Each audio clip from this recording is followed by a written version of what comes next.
Class 9 তোমাদের physical সায়েন্সের আরও কয়েকটি নিউমেরিক্যাল অর্থাৎ গাণিতিক সমস্যা ডিসকাস করে দিচ্ছি। এখানে প্রথম কোশ্চেন বা নাম্বার 1 আছে 80 গ্রাম NaOH দ্রবণকে প্রশমিত করতে কত গ্রাম HCl প্রয়োজন। NaOH একটি ক্ষার, HCl একটি অ্যাসিড। অ্যাসিড আর ক্ষারের বিক্রিয়ায় লবণ ও জল উৎপন্ন হয়। তো এখানে বিক্রিয়ার সমীকরণটি হলো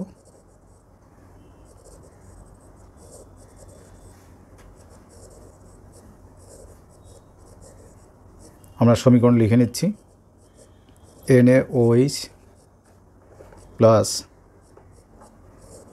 HCl তৈরি হবে NaCl প্লাস H2O, অর্থাৎ অ্যাসিড ও ক্ষারের বিক্রিয়ায় লবণ ও জল উৎপন্ন হলো। তো আমরা দেখতেই পাচ্ছি এখানে এক অণু NaOH-কে প্রশমিত করতে এক অণু HCl প্রয়োজন, অর্থাৎ এখানে কোনো ব্যালেন্স নেই। তো এই অবস্থা থেকে আমরা বুঝতে পারি এক অণু NaCl-কে প্রশমিত করতে এক অণু HCl প্রয়োজন। এখন NaOH-এর আণবিক গুরুত্ব যদি বের করি, তোমাদের এখানে পারমাণবিক গুরুত্ব দেখো কোশ্চেনের পাশে দেওয়া আছে। তো সোডিয়াম 23 প্লাস অক্সিজেন 16, হাইড্রোজেন 1। তো সব মিলিয়ে এখানে হলো কত 40। আর HCl-এর হাইড্রোজেন 1, ক্লোরিন 35.5, সব মিলিয়ে হলো 36.5। তো আমরা এই দুটো পদার্থ নিয়ে আলোচনা, এগুলোর আণবিক গুরুত্ব লাগবে না। তো ওই সমীকরণ থেকে দেখতে পাচ্ছি 40 গ্রাম NaOH-কে প্রশমিত করতে 36.5 গ্রাম HCl প্রয়োজন। তাহলে আমরা লিখতে পারি অতএব 40 গ্রাম NaOH প্রশমিত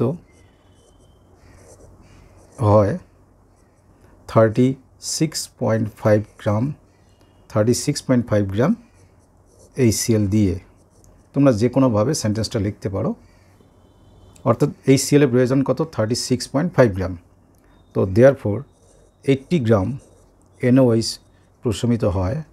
তো এখানে দেখতে পাচ্ছ 40-র টোয়াইস হচ্ছে 80, মানে দ্বিগুণ।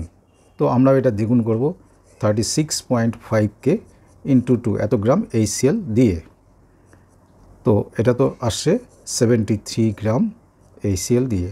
তো এটা ভাষায় উত্তর লিখবে, নির্ণয় HCl-এর পরিমাণ 73 গ্রাম। পরের কোশ্চেনে আসি, 2 নম্বর কোশ্চেন। একটি বুলেটের ভর 200 গ্রাম, তার গতিবেগ 500 মিটার পার সেকেন্ড হলে তার গতিশক্তি কত, কাইনেটিক এনার্জি বা গতিশক্তি কত। মূল বিষয় এখানে ভর আছে গ্রামে, অথচ গতিবেগ আছে মিটার পার সেকেন্ড, অর্থাৎ এটি আছে CGS এককে আর এটি আছে SI এককে, দুটোকে একই এককে আনা দরকার। তো আমরা লিখব যে এখানে যখন সলভ করব আমরা লিখব বুলেটের ভর, যেটাকে M দিয়ে লেখে, 200 গ্রাম। এটাকে কিলোগ্রাম করলে 1000 দিয়ে ডিভাইড করতে হবে। তো 1000 দিয়ে যদি আমরা 200-কে 1000 দিয়ে ডিভাইড করি তো এত কিলোগ্রাম হবে 2/10 কেজি। এটা ডেসিমেল না করলেও হবে, কারণ তোমরা দেখতে পাবে যে এভাবে করলেও সুবিধা আছে। আর বুলেটের গতিবেগ যাকে V বলে, সেটি তো কোশ্চেনে আছে 500 মিটার পার সেকেন্ড। অতএব বুলেটের গতিশক্তি মানে kinetic energy equal to half mv square. m মানে কত আসলো আমার 2/10, v স্কোয়ার মানে 500 স্কোয়ার। তো যেহেতু এটা SI সিস্টেমের শক্তির একক জুল, তো আমরা দেখতে পাচ্ছি 2 আর 2 কাটলো, 500 স্কোয়ার মানে হচ্ছে 2540/10, 10-এর একটা জিরো কাটবে, এত জুল। তাহলে দেখতেই পাচ্ছ আনসার কত আসলো আমাদের 25 এত জুল। তোমরা ইচ্ছা করলে এটাকে 25 কেজে মানে কিলো জুল লিখতে পারো। পরের কোশ্চেনে আসি, একটি যন্ত্র 12 মিনিটে 1200 জুল কার্য সম্পাদন করে। ওই যন্ত্রের ক্ষমতা নির্ণয় করো। তো নিশ্চয়ই তোমরা জানো যে লিখবে, আমরা জানি P = W/T। তো এখানে W মানে কৃতকার্য, এটা ভাষায় কৃতকার্য লিখতে পারো। কৃতকার্য কত আছে ভাষায় লিখবে 1200 জুল। আর T মানে সময় কত আছে 12 মিনিট। মিনিটকে আমাদের অবশ্যই সেকেন্ড করতে হবে, তাহলে 12 × 60 সেকেন্ড। অতএব ক্ষমতা ব্র্যাকেটে P = W/T। W কত আছে 1200 বাই T কত আছে 12 × 60। তো এটা অ্যাকচুয়ালি উপরে তো আমাদের জুল হচ্ছে, নিচে কত হচ্ছে সেকেন্ড, জুল পার সেকেন্ড। তো একটা জিরো তো আমরা কাটতেই পারি, 12 দিয়ে এটা কাটলে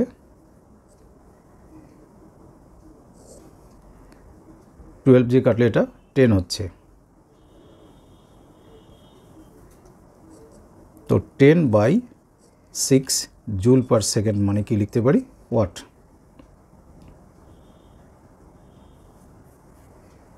তো এটাকে ডিভাইড করে ডেসিমেলে তোমরা উত্তর লিখতে পারো। এবারে একটি কোশ্চেন অনেক সময় দেখা যায় যে 15% Na2CO3 দ্রবণ বলতে কী বোঝো। 15% মানে পার্সেন্ট কথার মানে 100-এর মধ্যে 15। তো এটা উত্তর লিখবে এরকম, 15% Na2CO3 দ্রবণ বলতে বোঝায় যে Na2CO3 এর 100 ml দ্রবণে 15 গ্রাম Na2CO3 দ্রবীভূত আছে। এরকম পূর্ণ ল্যাঙ্গুয়েজে এর ব্যাখ্যাটা লিখবে। ওই সম্পর্কিত সেকেন্ড কোশ্চেন আমরা দেখতে পাচ্ছি 10% NaOH দ্রবণের শক্তিমাত্রা, এটা পার্সেন্টেজে আছে, তাকে গ্রাম পার লিটারে প্রকাশ করতে হবে। তো 10% NaOH মানে কি, আগের কনসেপ্ট থেকে আমরা বলতে পারি 10% NaOH দ্রবণ মানে কি, মানে হচ্ছে 100 ml দ্রবণে 10 গ্রাম NaOH দ্রবীভূত আছে। তো আমার 100 ml তো আর লিটার হলো না, 1000 ml-কে 1 লিটার বলে। তার মানে এখান থেকে আমরা বলতে পারি অতএব 1000 ml দ্রবণে NaOH আছে। তো যদি 100 ml-এর 10 গ্রাম থাকে, 100 ml-এর 10 টাইমস বা 10 গুণ হলো 1000 ml, তাহলে এটাকে 10 দিয়ে গুণ করব, 10 × 10 গ্রাম NaOH মানে কত 100 গ্রাম NaOH। এবার কথা দেখো 1000 ml মানে 1 লিটার, তাহলে অ্যাকচুয়ালি 1 লিটার দ্রবণে 100 গ্রাম NaOH দ্রবীভূত আছে। তাহলে গ্রাম পার লিটারে একক কি, অতএব নির্ণেয় শক্তিমাত্রা মানে গ্রাম পার এককের শক্তিমাত্রা, তো আমরা ভাষা লিখব নির্ণেয় শক্তিমাত্রা = কত, উত্তর আসলে আমাদের 100 গ্রাম পার লিটার।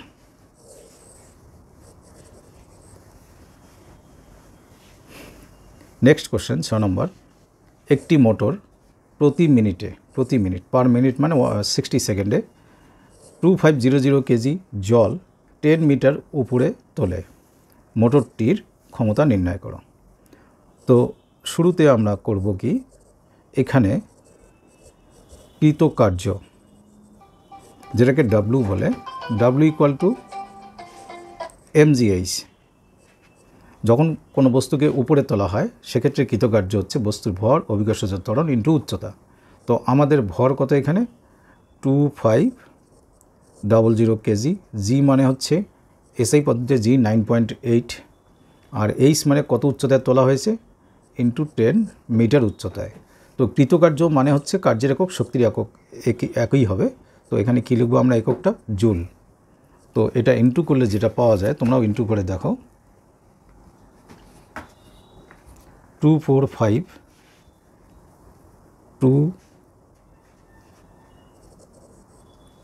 2.4500 জুল। এই হলো আমাদের কৃতকার্য। তো অতএব পাওয়ার, যন্ত্রের ক্ষমতা পাওয়ার ইকুয়াল টু কী ছিল, W/T। তো W আমরা কত পেলাম এখনই, 24500।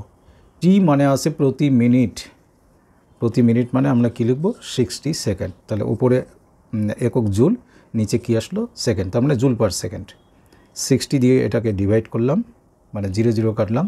60 দিয়ে ডিভাইড করলে, আমি যেটা ডিভাইড করে দেখেছি, এখানে ভ্যালু আসে 4083.33, আরও 3 আসে। তো এইটুকু লিখলেই হবে। এত জুল পার সেকেন্ড মানে কত, ওয়াট। তাহলে আমাদের ওই যন্ত্রের ক্ষমতা, এখানে তোমরা স্টেটমেন্ট বা ভাষায় লিখবে, ওই যন্ত্রের ক্ষমতা 4083.33 watt. Next number 7 question. 25 degree centigrade উষ্ণতায়, 25 ডিগ্রি সেন্টিগ্রেড উষ্ণতায় একটি লবণের 80 গ্রামকে যদি 80 গ্রাম সম্পৃক্ত দ্রবণকে যদি বাষ্পীভূত করা হয়, এটা জলীয় দ্রবণ করলে 30 গ্রাম লবণ পাওয়া যায়। মানে জল পুরো উড়ে গেলে 30 গ্রাম লবণ পাওয়া যায়। তাহলে ওই উষ্ণতায় লবণটি দ্রাব্যতা নির্ণয় করো। এখানে আমরা দেখতেই পাচ্ছি দ্রাবের পরিমাণ, দ্রাবের মানে কোনটা, লবণ। দ্রাবের পরিমাণ কত পাচ্ছি, 30 গ্রাম লবণ পেয়েছি, 30 গ্রাম। তো অতএব দ্রাবকের পরিমাণ,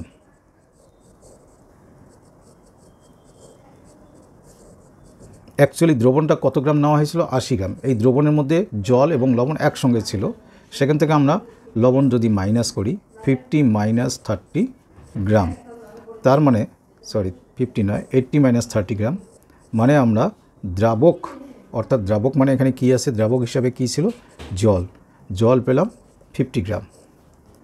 তো অতএব দ্রাব্যতা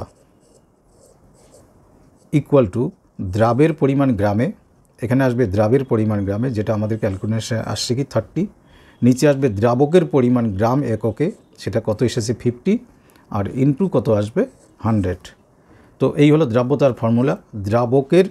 দ্রাবের পরিমাণ মানে লবণের পরিমাণ গ্রাম এককে, আর দ্রাবকের পরিমাণ মানে জলের পরিমাণ সেটিও গ্রাম এককে, তাই গ্রাম গ্রাম কেটে যায়, আলটিমেটলি দ্রাব্যতার একক থাকে না। তো 50 দিয়ে যদি আমি 100কে ক্যান্সেল করি, 32 যা 60, তাহলে দ্রাব্যতা আমরা কত পেলাম, 60। Next question. এসটিপিতে 51 গ্রাম ভরের একটি গ্যাসের আয়তন 67.2 লিটার। ওই গ্যাসের আণবিক ভর বা আণবিক গুরুত্ব কত? তো আমরা তো নিশ্চয়ই, তোমরা জানো যে 22.4 লিটার কোনো গ্যাসের যে ভর, এটা হচ্ছে মোলার আয়তন। এই মোলার আয়তনের যে ভর, সেটি হচ্ছে কি আণবিক গুরুত্ব। তো আমাদের অ্যাকচুয়ালি 67.2 লিটারের ভর দেওয়া আছে 51 গ্রাম। তো আমরা এখানে লিখব এসটিপিতে, এই ক্যালকুলেশন এসটিপিতে, আর মোলার আয়তন এসটিপিতেই হয়। এসটিপিতে 67.2 লিটার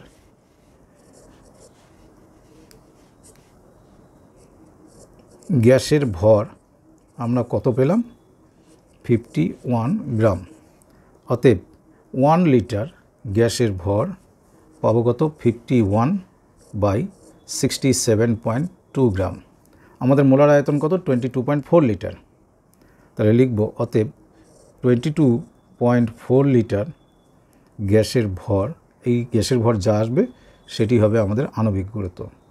51 × 22.4 আর নিচে 67.2, এই দশমিক যদি আমি তুলে দিই, দিয়ে দেখো এই সংখ্যা দিয়ে এই সংখ্যাকে কাটলে 3 হয়, আর 3 দিয়ে 51কে কাটলে 17, তাহলে এত গ্রাম ইকুয়াল টু 17 গ্রাম।